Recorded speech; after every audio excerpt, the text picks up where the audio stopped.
ডাইনি শেখ হাসিনা 1400 মানুষকে খুন করে এখন সেই মুখ না দেখিয়ে পর্দার আড়ালে থেকে সংবাদ সম্মেলন করে আন্তর্জাতিক অঙ্গনকে বিভ্রান্ত করার চেষ্টা করছে।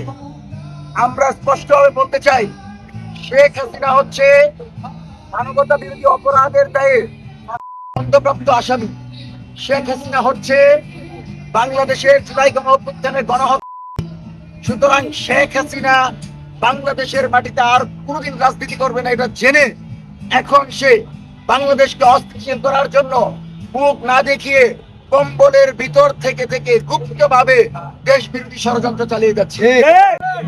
আজকে সে যেহেতু লাইভে এসেছে, তার মানে সে চাচ্ছে যে তার যে কর্মীরা গর্তের ভিতর লুকিয়ে আছে, ব্যানার ধরার জন্য লোক খুঁজে পাচ্ছে না, সেই কর্মীরা যেন সামনে আসে।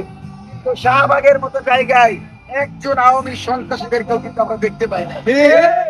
হাসিনাকে দেখেও যাদের একটা কর্মী বের হতে পারে না, তাদের রাজনৈতিক দল বাংলাদেশে যে আগামী 100,000 বছরে আসতে পারবে না।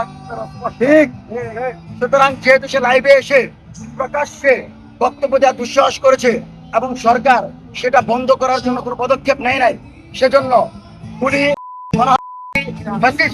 স্বৈরাচারী শেখ হাসিনার পুষ্পতলিকায় আমাদের মঞ্চ 24-এর নেতা কর্মীরা এবং আমরা স্পষ্টভাবে বার্তা দিতে চাই, যদি শেখ হাসিনা বাংলাদেশের বাড়িতে আসতে চায় তাহলে এভাবে পুরো সরকার হয়ে ধ্বংস হয়ে যেতে হবে, কিন্তু বাংলাদেশে মুক্ত বাতাসে করতে পারবে না।